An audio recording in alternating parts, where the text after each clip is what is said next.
welcome to Take Two Radio Music. I'm Pam, your host, and today I have a special guest co-host. She's actually a singer and songwriter, and I've interviewed her before. Actually, we had a very long interview, but it was great. Hello, Lori Beebe Lewis. Hello, Pam. How are you, my love?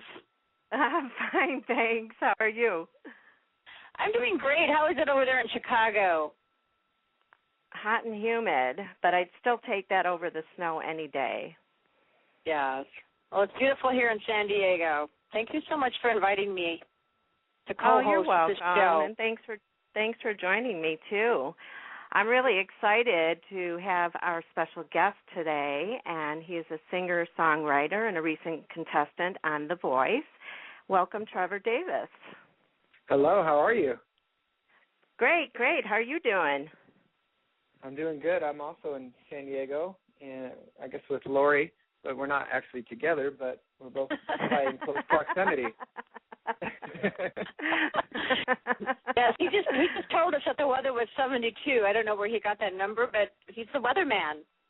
Yes. Oh, really? Probably one of the most boringest jobs is to be a weather person in San Diego, just to say that the weather is the same every day. You know what? I would give anything to be able to have the same weather every day. After you grow up in Chicago with the crazy weather that we have, I would go to San Diego any day. I keep telling Lori to get that bedroom free for me. You can come anytime. Yeah, there's a lot of people that want to live here. That's why the rent's so expensive, I think. Most likely, I'm sure. Well, let's let our listeners know a little bit something about you and maybe have you start at the beginning on how you got started in music and who or what inspired you. Of course, you don't have to talk about when you first came out of the womb, but you can go a little bit further. You can't say deeper on that one. We could interview his mother. That's about as deep for his mom. That's about as deep as it gets. Yeah. As far as further goes, I grew up in a pretty much all African American gospel church, where me and my mother were my mother is a single mother. We were the only white people, if you will, at the church. And so growing up in that atmosphere where I was hearing, just really soulful voices and organs and hands clapping and high energy tambourines and all those kind of things like that. That was kind of the first music that that I've heard. And kind of once that was installed into me, I think I knew from that point on, which I think was age 6 or 7, that that's pretty much what I wanted to do with the rest of my life, was somehow, some way, play music in some fashion. I wasn't necessarily understanding probably the career aspect of it as such a young kid, but I just knew I wanted to dive in. So did you take lessons to learn voice and instruments, or how did you get in that? Yeah, I grew up as an extremely shy kid, pretty introverted, and I always was by myself as the only single mom, and I was the only child, and so I spent a lot of time by myself in my tree fort and all those things. So as far as learning how to be social and musical was probably the biggest thing, is that I needed almost lessons in that as well as music. And so, but I started on bass guitar. That was a great way to sort of slip me through the back. I can be the shy bass player kid in the background. Yeah. And so that's where I started. And then I didn't let anybody hear me sing until my senior year of high school. So I had a really late start as far as, singing goes. But I did take a few lessons that year. Before I let anybody hear me, I definitely wanted to kind of make sure I was sort of good to go on some level. So I took a few lessons and then sang the national anthem at my high school. Wow. I'm telling you, one thing that you need to know is, I'm sure I'm not the only one, but the bass is my favorite instrument. So if I would have seen you playing that, you would have been the first noticed by me. Oh, snap.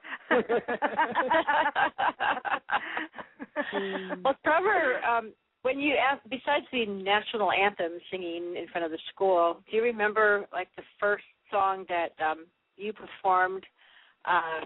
Well, actually, how did it feel when you did the national anthem for your school? I mean, was that the first song you ever really performed in public? Yeah, I mean, it was earlier that day that the choir director person, because that's who I had to go through to basically ask if I could sing the national anthem. I went to the office and they said, you got to talk to the choir person. So I met with her, and so she said, earlier that day, why don't we have my ensemble come in and, you can sing in front of us to kind of warm you up to singing later on that night. When I sang for them, they all can literally see my knees shaking so bad. And I guess it's kind of harder to perform in front of like a smaller crowd. It's way more intimate.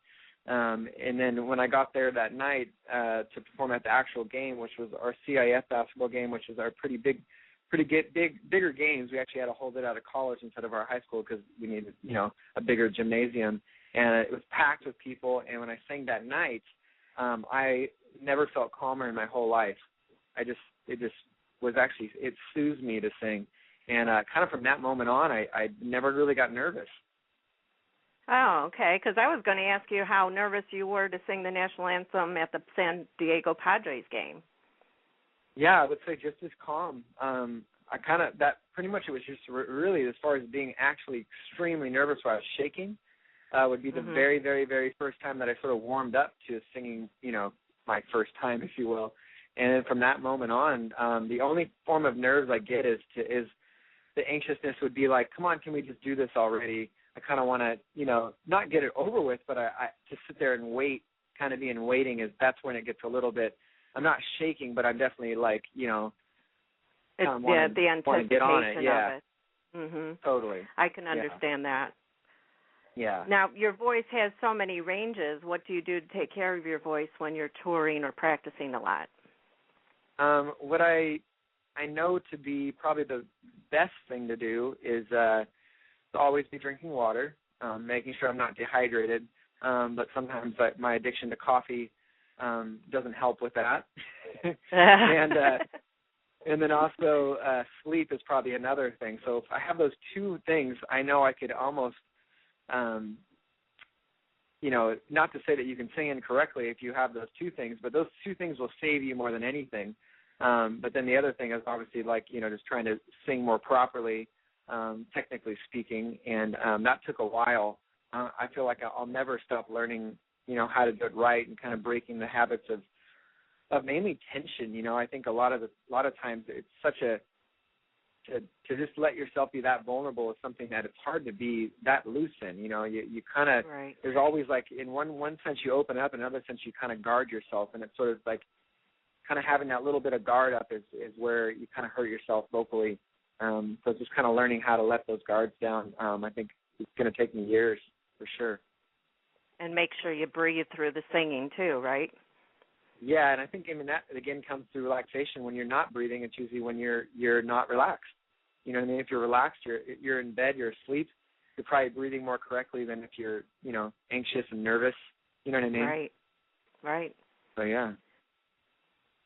Yeah, Trevor came to our studio many years ago. We kind of hung out, and I was, Chuck and I have a small little studio in our home, and I was just really amazed at what Trevor did and how he sang. And so I said, Trevor, my gosh, where are you getting all this from? And he turned me on to the vocal coach that he was seeing, Joni Wilson, who I went to for a bit, and I loved the techniques that she taught.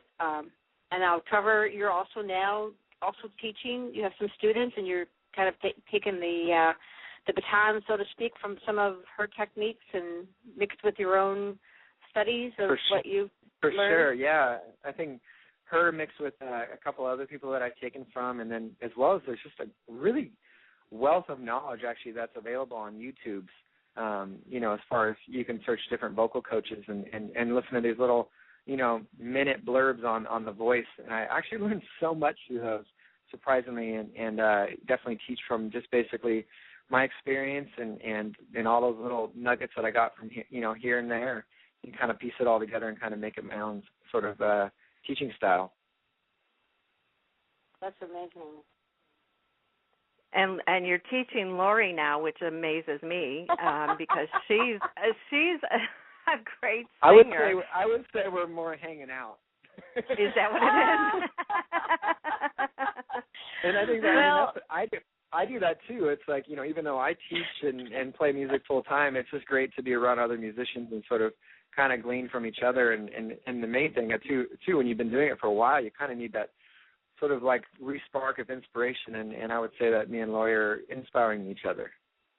Well, you know, when I went to my first lesson with you a couple of weeks ago, I was like, okay, this is messing with my head because, you know, I remember a lot of the things that Joni taught, but taking a word and saying, what is the most important word in this sentence? And how do we push this out? How do we focus on this? So, like, the next day, I think I had a gig, and I was messed up that night, Trevor. I mean, it just messed with my mind so bad that I, like, ended up booking, like, another 2 months' worth of lessons with you. So, you know, there you have it. Yeah, that's funny. Yeah, Joni always used to describe, like, you know, as far as being tweaked with, I guess you can say tweaked with, but it's you know, having someone kind of hear you out and kind of speak into what you do. It's kind of like it's like being pretty good at bowling, and you can kind of, you know, you can bowl about a, you know, 250 or something, which is amazing. And then you start to get, but you have these certain techniques that you do, but you kind of can't be too consistent as far as getting towards like the 300 mark. And then someone tries to say your footing is a little off, and then they start helping you with your footing, and then you're kind of throwing gutter balls for a while. But, you know, after a while, then, you know, you come full circle, and then now you're finally hitting 300s, you know, which was something that you couldn't do before. So I think that's what I'll always take lessons for the rest of my life, I think, because of that, you know. Yeah. And too, with the digital era, I mean, so many things change now. I guess you probably have to adjust to that as well, right?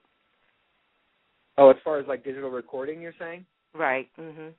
Well, that actually, in a bummer way, is sort of putting us out of business, the singers who really can sing, who can sing on pitch, and who have worked so hard. You know, you can kind of have, you know, people who don't sing as well or haven't worked on it as well, but you can kind of auto-tune them and make it work.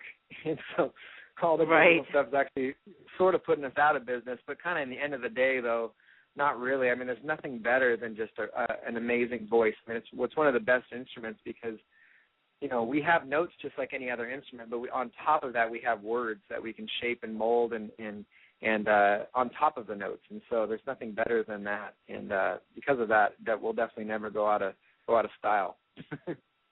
For sure. Wow. When you said that, the digital age has changed a lot of things because there are some absolutely, undeniably amazing singers out there. I mean, we can probably, all of us, all the listeners, you and I, we can all sit and talk about some of the most fantastic singers out there. But then there are those out there that are just kind of like, they're okay. And when you go see them live, you're so shocked at the pitch and that they really don't have it as together as they do on their recordings. And it's disappointing. A lot of people get very upset. But now, of course, they're using a lot of pitch controls and things like live now. So there's just so much you can do today. It seems like if singers are a dime a dozen, and it's a little bit sometimes discouraging. Right. Yeah. Well, I would like to play a song for our listeners, and then we can chat about it. I'm going to play Not Enough. So if you guys can hang on a second while we play that. Yeah.